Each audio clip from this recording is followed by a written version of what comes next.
Dog should be more focused to the handler. Dog's with you in position throughout most of it, but dog should be a little bit more focused, more energetic in the work. Looks like he's got a slight injury to the right rear.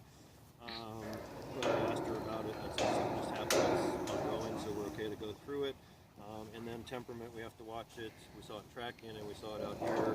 Not directed at me out here, but when she picked up the dog at the end to go off, growled at the other dog slightly.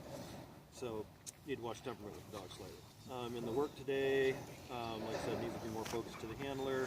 The dog's lagging and off and on throughout. In your multiple speeds, smelling the ground a little bit. Wide on the right turns, lagging throughout the group.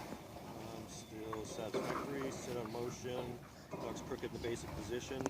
On that one with you, especially if you have dogs that have a tendency to, maybe because you had quite a few crooked basic positions, you know what you can do, right, is you can take your basic position. You know, if you're gonna finish the exercise done, and then you're gonna praise the dog, you know what I mean, for a second, that's fine. And then you want to look and reestablish your basic. You can take another basic. One.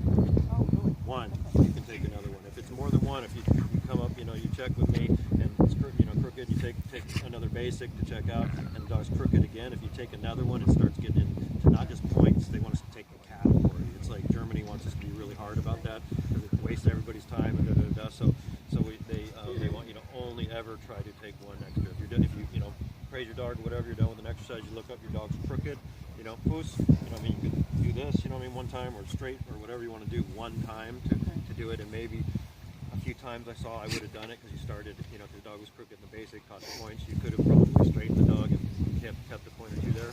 I didn't, because I thought it was going to cost. Yeah, so just so you know, that's what I'm just telling you, just so you know.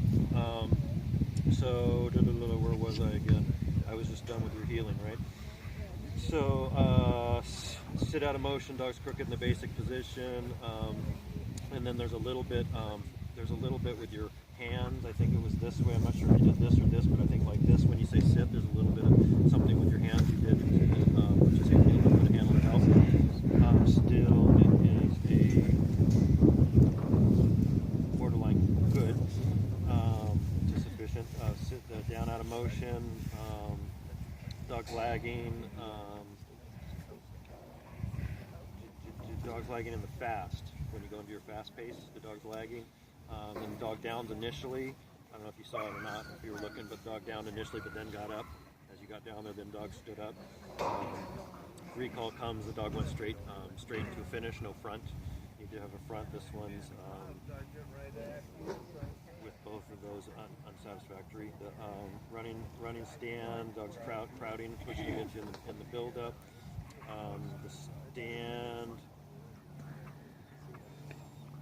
initially stood, but then broke the position 3 different times throughout the stand, and stopped and was picking up food, basically, it looked like.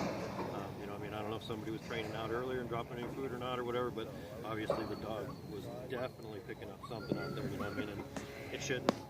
For me, if there's something out there, field dogs should be more obedient. I'm the same way. If there's a dog in the trial that's in season or whatever, it's a big distraction. That's like, a helper stand over there, whatever, but the dog should still be obedient, throughout. It's still no excuse for it not to do it. Dog should still recall and ignore that food. We're not tracking.